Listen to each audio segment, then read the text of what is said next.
Hi, welcome back to Tradish with Mary Rook. We're on episode 6. Let's get started. Today we're going to be talking about what Gen Z can teach us about parenting. And no, we're not going to be looking to them as the model. We are actually going to be looking at the hardships that they face and how to combat that and our parenting style to teach our children to be able to overcome these hardships and not fall into the same traps, specifically with regards to sex, love, and marriage. Recently, the Survey Center on American Life released their survey titled Generation Z and the Transformation of American Adolescence, How Gen Z's Formative Experience Shape Its Politics, Priorities, and Future.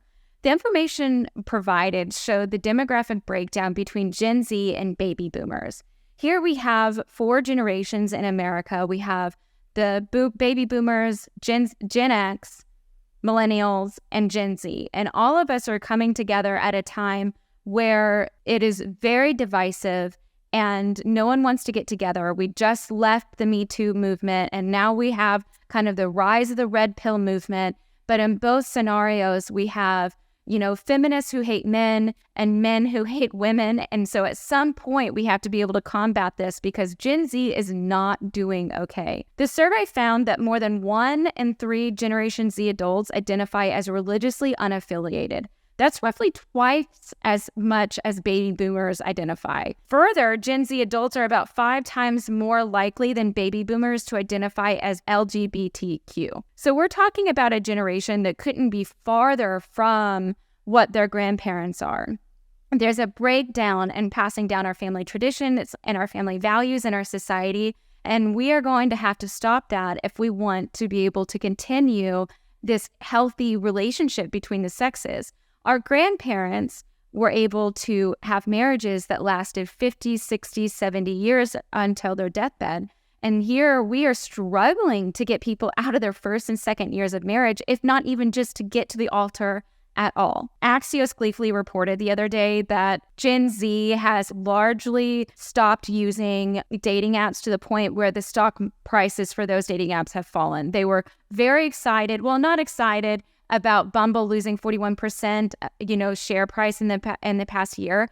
But it was more like just gleefully excited to pronounce that maybe this is the generation that's getting back into in real life dating, and they're not going to be so focused on swiping right or swiping left, and it's going to be physical connections and all that stuff. But that is really just pie in the sky dreams that aren't really going to come into fruition. And if you look at the survey, you can figure out why. There's been a complete breakdown in the family structure and how families are run in our society. I've talked about this before, but Gen Z is the first generation who really didn't experience family dinners or stay-at-home moms or that really well-rounded family structure. The survey found that compared to previous generations, Generation Z is more likely to have been raised in smaller families by older parents who are spending more time outside the home, meaning that this is the first generation where they aren't having huge, large siblings. I mean, think about your grandparents and their parents. They came from families of 18, 12, 10, 8, 6. I mean, we're talking about large families here, and yet our generation, they're fine having 1, 2 kids. And even that, most Generation Z and millennial adults are claiming that it would be better for the environment, better for society if we never had children at all. It's just such an anti-human stance that we cannot continue to propagate in our society.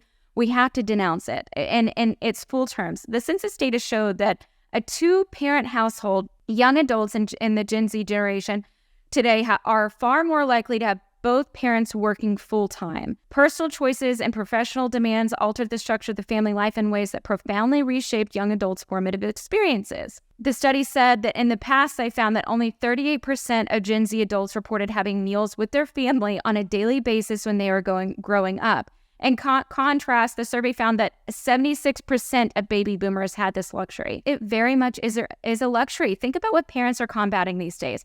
So you've got 2 parents working full-time. That means their jobs are normally getting over with around 5:30. They drop their children off at school. They go to work all day. They pick their children up from either aftercare or daycare, and then they take them to their activities. Soccer, basketball, football, track, whatever it is at that time of the year. their kids are going to go into that. And then the kids are gone for another 2 hours. By the time they pick them up, it's 7:30 at night, and you need a quick dinner because it's an exhausting, long day, and you have to restart it again tomorrow. So you run through the drive-thru, or you pick up a rotisserie chicken, you feed everybody as quickly as possible, and you move on to the other things that have to get done. Your school projects, all of your homework, getting the clothes washed the next day, setting out lunches, doing all the things that you have to do just to be able to wake up and do the routine all over again tomorrow. But it is very important that parents realize that our children need us focused, and need us focused in a way that teaches them what is important to our family. And sitting down at the table is such an invaluable time that can't really be understated. You're talking about, and this is if you're putting phones away. It used to be, oh, put your phone away at the table. But really, when two parents are sitting down and you have your children across the table from you, you get to ask them about their day. And that seems so mundane. And a lot of times parents complain because children will say, nothing, okay, yeah, no, it was fine. These one little 2-word answers that don't really give you a lot of information. But sitting down at the table for an extended period of time, say your meal lasts 30 minutes to an hour, that's a lot of face time with your children. After a while, you realize their cues and you pick up on them. Were they sad? Are they telling you, no, it was fine in a sad way? Can you divulge a little bit more information about that, please? Can you, it gives you the opportunity to assess your family's emotional needs. And then outside of that, praying together as a family, doing your family traditions at the table, talking about things, laughing about things, correcting behaviors, explaining situations that are going around in our society. All of these moments are really important, formative, actions to be taking around your kids. A lot of people don't understand that your food and your home are an invaluable part of passing down legacies to your children. And so if you don't take those moments seriously and you aren't being aware and present in those moments, then your kids are missing out. And this is not to sit there and shame busy parents, because we are all busy. We have a lot of different avenues in our life pulling on our time. We have our work, our friends, our family, our children. Everything is pulling on us all at one time. But the most important job we have is raising our children. The most important job we have is continuing the legacy of our family. Without that, none of the rest of the stuff we do in our life matters. It does not matter that you got a raise. It does not matter that you're doing well at work. It does not matter that you are being praised by the outside world if your family is suffering inside your home. Whenever our society went from a one-parent working home, to one parent working and the other parent staying home, specifically the mother, to both parents being forced to work in order to make enough money for, just your family to be able to live a normal American life, then it's no wonder there's a huge breakdown in our society. For example, over the last 10 years, we have noticed that there's been a 16% drop in Generation Z, saying that they are, have experienced at least one sexual partner in the last 12 months. As conservatives, we don't want anyone experiencing sexual partners outside of marriage regardless. So it's kind of easy to sit back and promote this as this great return to normalcy, or maybe this next generation is not giving in to our hypersex society. But that's not really what's happening here. When you look down at the breakdown of what's really going on, these Generation Z kids are not okay. Not only is it not that they're not giving into casual sex, they're not giving into their worldly desires. In reality, they're scared to be around each other. So the LA Times interviewed this Gen Z. She was a certified nursing assistant. Her name was Vivian Rhodes. She's 28 years old. She said that, the way Gen Z views sex is obviously different. She said, some people assume this is about shaming other people. It's not. I'm glad people have fun with sex and it works for them. But I think sex is kind of gross. It seems very messy and it's vulnerable in a way that I think would be very uncomfortable. She also told the outlet that even something as simple as flirting felt unnatural and that the idea of sex was just unappealing to her. It's so dangerous in our society for this next generation to not even want to partake in the only act that will ensure the survival of humanity. It's not really enough for them to want to have sexual relationships. We have to want to have them get together. If you understand that everything that we're seeing in these geographical trends focus is really connected to the way our society views marriage and the way that we have treated marriage in our society, you understand that there's not a huge leap, or it's not really confusing as to why all of these Gen Z children are identifying very largely as, part of the LGBTQ culture. They're confused. They don't have models to show them what healthy relationships are like. I mean, look at the generation raising them. We've all been through it. And millennials were raised by similar parents. It's these insanely selfish boomers that came out of the free love era, where they want to promote casual sex as this liberation for humanity and this liberation for adults. But in reality, it's trapped adults into a sexual gratification, a society that runs on sexual gratification, and it traps them in this loop of constantly being valued only by what they can bring in, a sexual situation, as opposed to being judged on their character, or on the actions that they take, on things that they do for society to better it, or the things they do to protect their family. None of this stuff is being highlighted, and so our children are going to suffer. And if we're going to stop that, then the question for young adults have to face today is, how do we get them dating again? How do we get them connected? Whenever we think about relationships with kids and with teens, we realize that, the most marriages, especially from our parents' age and grandparents and so on, their marriages started whenever they started dating as teenagers. That's not really happening now. American teenagers aren't going out and dating in the traditional sense. They're not going out and asking, the girl that they think is cute on a date, and then taking her out and finding something fun for them to do, and then going out and experiencing this adventure together. Instead, they tend to go out and date. And is it really called a date? We don't really know, because everything is so ambiguous and there's never any black or white situations. It's no wonder they're all very, very anxious. So this survey found that 56% of Gen Z adults report having a boyfriend or girlfriend as a teenager, while 41% said they did not have this experience. Nearly 7 in 10 millennials and more than 3/4 of Generation Xers and 78% of baby boomers say they had a boyfriend or girlfriend for at least some part of their teen years. We have a generation of children that are just not connecting. We have no idea how bad this is going to be for us if we can't get these kids married. I mean, think about it. Most Americans had a relationship as a teen. Like, most American adults understand that dating relationship. You go out and the cute boy that you've been crushing on asks you, hey, you want to go to the movies? Do you want to go out to dinner? Me and my family are doing this. Would you like to tag along? These normal dates that have happened for generations and generations have kind of been the base of marriage for so long.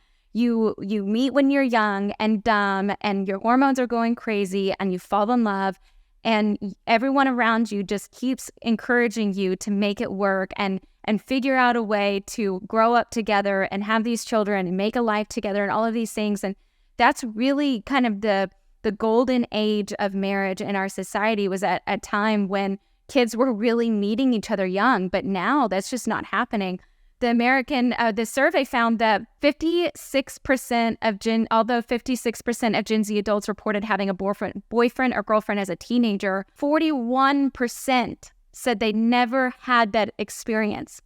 41%. The contrast here is that 78% of boomers had that experience. From the time that we had baby boomers to the time that Gen Z became adults, we dropped over 30%. This is an insane thing to even contemplate.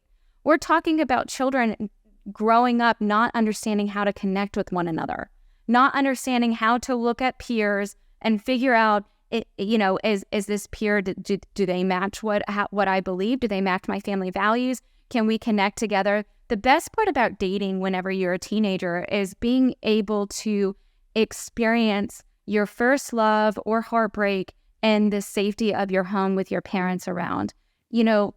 Sometimes those first loves can feel like your heart is being ripped straight out of your chest and thrown into the fire, and no one seems to care about it, especially not the person that's broken your heart. The beauty of family is that you've got your siblings around, you've got your parents around, you can go to your mother and explain, my heart has been broken, how do I heal from this? How did you heal from this? You have that circle of life that kind of continues through that helps model these healthy behaviors. But there's a breakdown in that. We aren't having that. The parents aren't home. The parents are gone. They're working. And so these kids they're not going out and dating. Everything's scarier now. There's an ambiguous situation. Instead of going out and meeting someone, they're doing group dates. And is anything really a date? We don't really know. It's all of these really scary scenarios that these kids are being faced with, and their parents are not setting them up in order to have it. I think that there was almost an overcorrection in parents. Millennials and Gen X were really told having a baby was the absolute worst thing that could ever happen to you. Getting pregnant before you got married, getting pregnant before you graduated college, getting pregnant, all of these things were kind of the worst thing that you could ever do with your life. And so the best thing for someone to do would be to avoid that at all cost. Now, our generation avoided it at all costs by taking birth control and just pretending like there were no consequences to sex. But an hypersexualized society is going to have an overcorrection on the other end. Now, we would hope that Gen Z was going to take this overcorrection and become more conservative with their love and their sex. But if anything, yes, they have become conservative, but in the wrong way. It's so introspective. Instead of being out and meeting people and learning how to connect with others in your neighborhood or others in your peer group, they're at home, they're gaming, they're making friends online, and they're watching porn online, and they feel like there's no need to have this physical connection anymore because their initial needs are being met. It's a continuation of that of our selfish society that pushes, immediate gratification. The selfishness is explained whenever you look at the demographic breakdown of how lonely this Generation Z is. 61% of these kids told this survey that they felt isolated and alone. Only 36% of baby boomers said the same thing. That's a large number of people walking around saying that often they felt isolated and alone. It's not even that just sometimes, it was often they felt isolated and alone. So these feelings of loneliness and social isolation are associated with younger Americans consistently, the survey found. Nearly 1 in 4 Generation Z adults say that over the past 12 months, they have always or often felt lonely. 18% of millennials, 12% of Gen Xers, and only 7% of baby boomers could say the same thing. So you've got these lonely children who have no idea how to connect with one another, walking the face of the earth, and then you have to be shocked whenever you find out that they aren't hanging out with their friends. We have kids that, due to COVID or social, calendars, are not getting together with play dates. They're not going and getting on their bikes and, riding through the neighborhood or getting on their scooters and finding fun times to go and play and do stuff that is not structured, that is, not planned out to every minute or every second of the day. Now we live in this society where everything is highly controlled. You have no way to look outside of, kind of what you're dealing with. And are you shocked? I mean, look at it. We've got these kids that it says hanging out with friends in person was once a defining part of teenage experience, but it has become increasingly uncommon. 41% of Gen Zers told the survey that they no longer hang out with their friends anymore. They didn't have that experience growing up. They didn't get together with their friends and hang out, go play capture the flag or whatever it is, robbers in the graveyard or ghosts in the graveyard, is what it's called. They didn't go out and have these really fun experiences that were innocent and molded kids together and kept them safe. I think that our parents had this overcorrection on the safety issue in our society. We went through some really bad years in America in the 80s and 90s. And, you had these broadcasts coming on. Do you know where your child is? And all of that scared our parents into believing that every single thing had to be looked at. Every single instance of children moving around and being out in public had to be controlled. Not just that, but their relationships had to be controlled, because we're coming off of the free love movement and they're being told not to have children, don't get together. The overcorrection of all of that caused us to have these adults coming through that do not know how to make relationships with one another. So you have these kids walking around and they're completely uncertain with themselves. They feel isolated and alone. They feel like they've got no one here to support them. And it's no wonder that they pronounce such large amount of self-doubt and the lack of wanting to go out and discover adventure or discover new things in our society. The survey found that younger Americans are far more likely than older Americans to report they have felt uncertain about who they are supposed to be. There was a big movement in our entertainment over the last 30 years that kind of was like, you have all the time in the world to figure out what you want to do. You have all the time in the world to figure out what your career path is going to be. And, don't worry, take your time. But that's not really the case. And we're doing these kids a disservice. Yes, you have all the time in the world and you can switch your career at any point in time in your life. However, pick something, do it well, do it to its completion, find a new thing. That's the best way to live out your life. Have a purpose. We are telling our kids to sit back, do nothing, game, and then eventually you're going to be able to find this, profound reason on why you live your life. But that's not really how this works. You have to search for your purpose and you have to search for your adventure. And we're not telling our kids that anymore. So parents, what do? We have these sad kids. We have them isolated alone. What do we do to teach them that marriage is a wonderful blessing? We have to start talking to our kids about why it's so important for them to connect with their peers, why it's so important for them to get out of their comfort zone. One of the things that I like to do is send my oldest daughter in to go and handle easy tasks. For example, and this might sound funny, but we go to Mass every Sunday. It's a holy obligation, and as a family, it's something that we really look forward to. Sometimes when my husband is traveling and he's out of town and he can't make it, I obviously have to take the girls by myself. A couple Sundays ago, we were driving up and I thought a really good opportunity for my oldest daughter to be able to lead her little sisters and also find us a place in Mass would be, good to get her confidence up and good to get her situational awareness up. Now, we like to sit on the side of the priest line so that we can make sure to receive the Eucharist from the priest and not from the Eucharistic minister or a deacon. The way you normally go about doing that is you walk into Mass and I say to her, look for the right-hand side. We need an empty pew that can fit the 6 of us on the right-hand side. If you have trouble, just go up and speak to the usher and ask him for help while I go park the car. So we drive up to the front. I let all the girls out. They walk inside. And the whole time I'm a little bit nervous. I'm driving around looking for a parking spot. It was a really busy Mass. There were a lot of cars in there and I am very nervous. I'm wondering how she's going to do.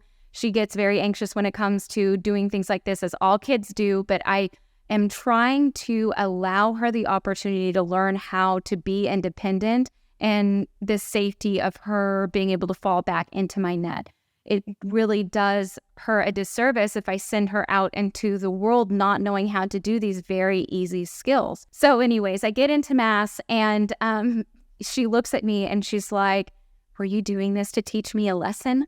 And I just smiled because she knows me all too well. Of course, I was doing that to teach her a lesson. Of course, it was easier on me. That is true. This was something that was helpful for our family, but the lesson that she learned out of all of it, she looks at me and she was like, I was so scared. I was so nervous to do that, but it was fine. Deep down, I knew it was going to be fine. Of course, as her parent, I get a little bit nervous that I'm going to be walking into church and I'm going to be finding, my gaggle of kids waiting in the back for me to find them a seat. But she didn't. She did a great job. She found us the perfect spot, enough room for all of us, and a place where we can go and receive the Eucharist and the priest line. It's becoming rarer that you find kids that are able to have the confidence to go out and do that without having some sort of panic attack or anxiety attack. When you look at these numbers and you see that there's been a 16% drop in Gen Z kids saying that they've had a sexual partner in the last 12 months, my conservative heart goes, yay, happy, this is great news. But my realistic and logical mind starts to think about this and say, okay, well, if they aren't even willing to connect in that way, then are they going to be willing to get married? Are they going to be willing to, have other types of relationships? Are we moving into a society in which our kids are never going to experience the same things that we experienced ourselves? And I'm not willing to give that up for my children. I want them to have a full and happy life that is not encumbered by social anxieties and, inhibitions that are all arbitrarily made up by parents not doing what they need to do to instruct their children and help them out in the home. And then also by their own insecurities that they were never able to get over. So whenever we talk about helping our kids and, we can laugh about, oh, Gen Z is not having sex and all of those things, we can laugh about it. But if you want your kids to be better off, you have to be able to teach them about love and relationships. And you have to be able to guide them in a way that gives them their independence, gives them the ability to go out and make these relationships. Encourage the neighborhood gets-togethers. The best thing that ever happened to me was moving to Tulsa during COVID.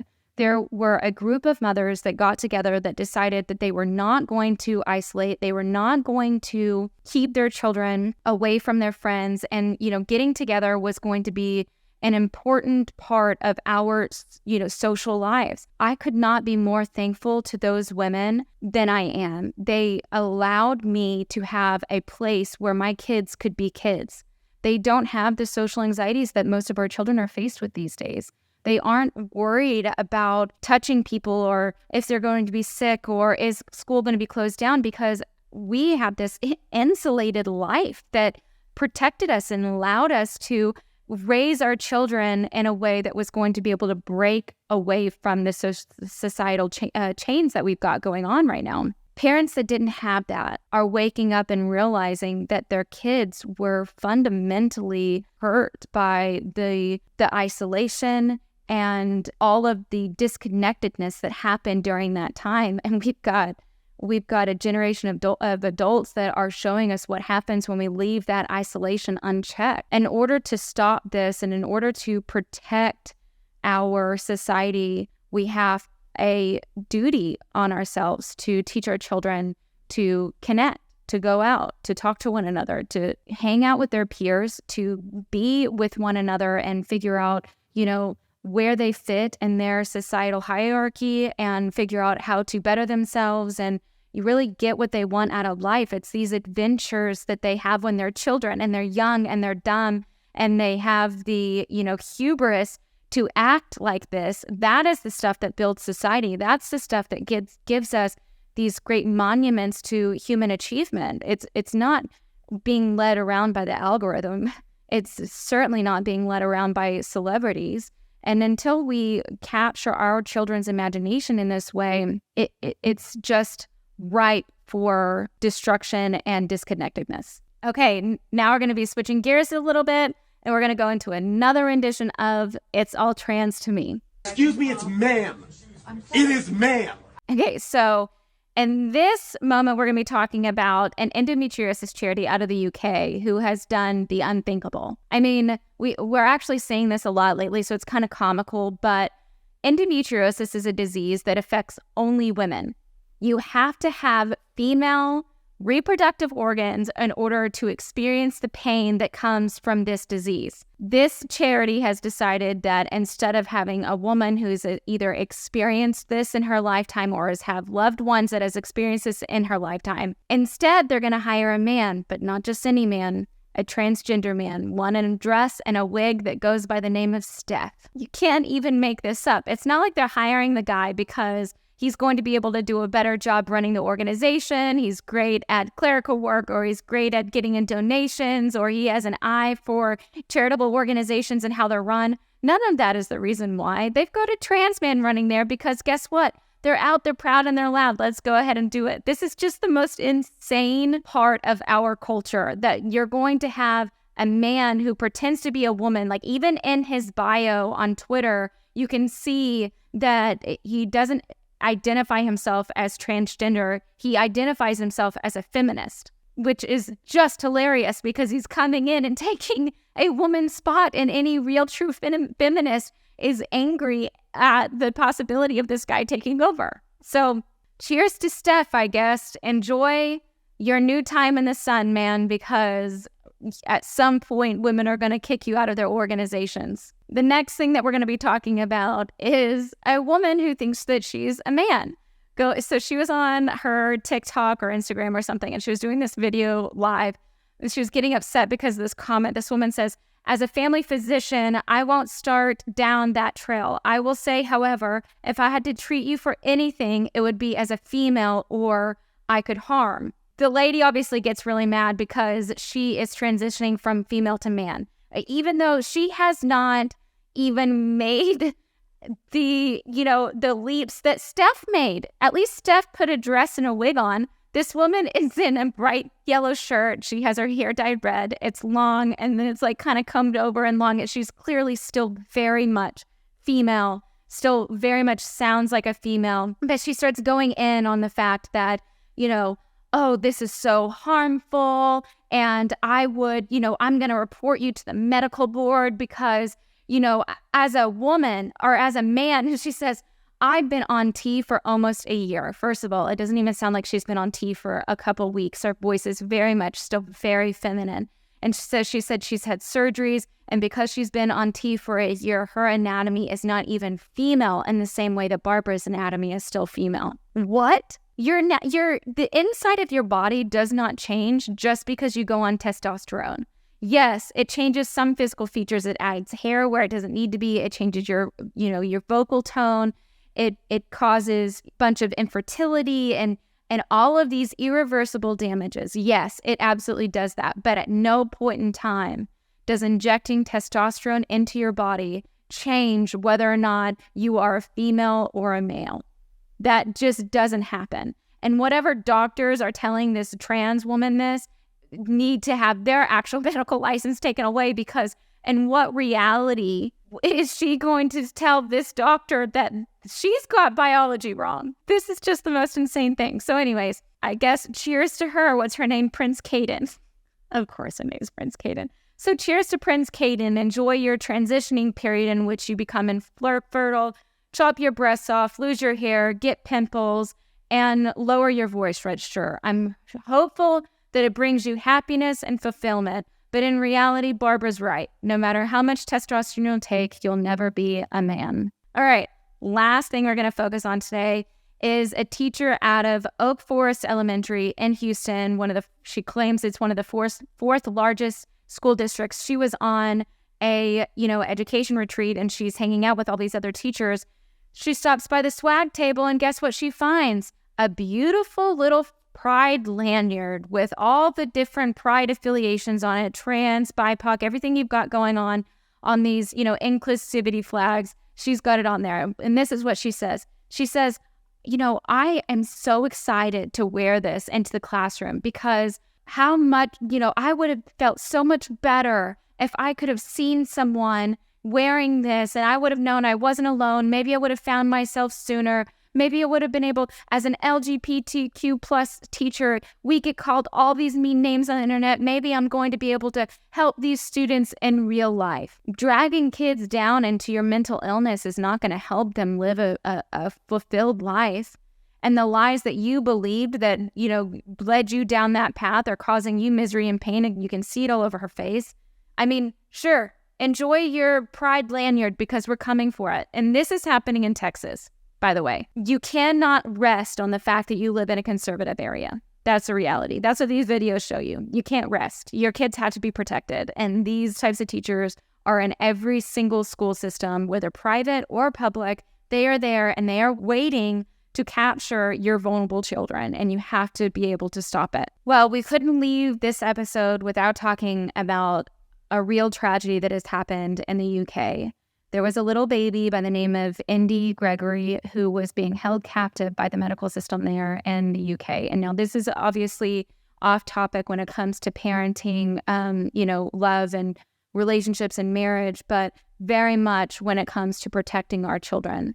When there are movements that look so promising and so beautiful as socialized healthcare, where no one has to worry about where they're going to go if they have a broken arm or if they have cancer or if they need a surgery for something, because they will be able to afford it. It's being doled out by all the taxpayers, and it's kind of like this beautiful thing that's being given to everybody, no matter what your income status. We have to reject this. And not because the rich deserve care and the poor don't. That's not why. We have to reject this because of situations like Indi Gregory. She was given the chance to, if not live, at least live a happier end of life. Instead, when her parents fought to move her and give her the care that she needed, to continue the care that she needed, the doctors decided they were going to end it. They were going to pull her off life support.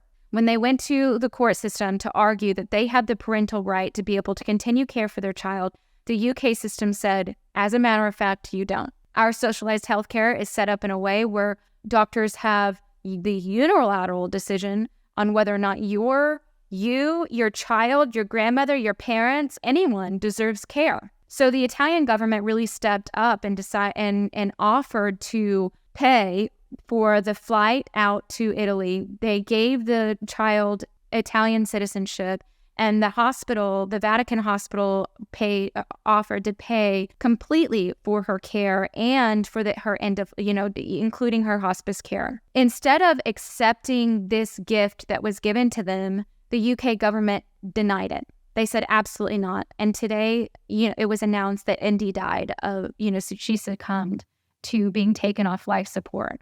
For almost 3 days, this child had to struggle to breathe on her own, had to struggle to live on her own when the doctors knew that this was an impossible thing for her to do. And somehow the UK has decided that this is a more humane way than allowing the child care. They said she was in pain, she was experiencing pain every day, and so the best thing for her to do is to die. This is so inconceivable. As a parent, I cannot even fathom allowing another parent's child to die in this way.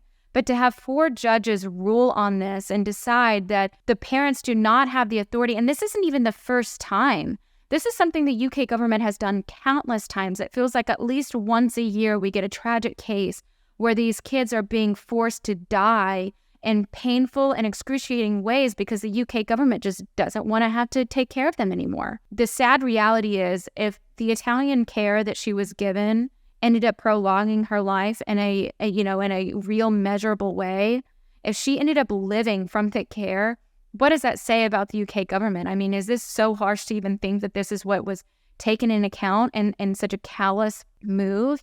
I don't think so.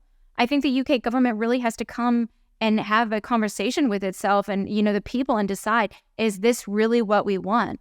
The American healthcare system is not perfect. It has many flaws that we should absolutely be addressing, especially when it comes to the cost of care. Our bedside manner is not even any better, but at least we have autonomy over our care. At least we have somewhat have control over our care. The pandemic was a eye-opener when it comes to the amount of, actual autonomy a patient has over the level of care they receive. And, over your dependence, we watched our parents die in nursing homes, our grandparents die in nursing homes, and we watched people suffer in hospitals by themselves because doctors were too scared to get sick. They kept everybody apart from one another. And now we're outside of COVID, and we are supposed to have learned lessons from all of these issues, but we didn't. Indi Gregory died. She died in a very tragic way. Her dad released a statement over the weekend saying that she was fighting hard, that initially she had stopped breathing, but as soon as they turned the machines off, but when the machines were, when she she collected herself and she was able to start breathing on her own. And when that happened, she fought all weekend long. She fought to live. She wasn't fighting to die. She wasn't, going on this battlefield to die. She was fighting in order to be able to continue to be on earth with her parents. And the UK government just ripped that from them. We as a nation have to be able to look outside of ourselves and see these tragedies going on and say, okay, we aren't going to be getting into this. We're not going to be a part of the death spiral, the death society, the one that does not value human life in any way.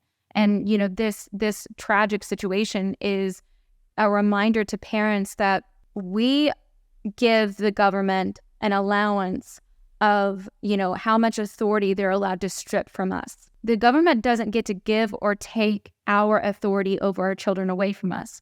We decide when to give that up, whether through our laws or through, practices and policies implemented by them. And whenever we talk about policies shaping our lives going forward, anything that takes away parental decision-making or authority in the home has to be stopped outright. We cannot survive if we are going to allow the government to come in and take control of our family structures. All right, I hope y'all enjoyed today's episode. All the show's notes can be found below. I'd love to hear from y'all, so please leave a comment while you're there. Make sure you subscribe to the show wherever you find us and check out my daily column at thedailycaller.com. Don't forget to join us next week for another exciting episode of Tradish with Mary Rook. You can find me on Twitter at MaryRook_. That's at MaryRooke_. See y'all next week.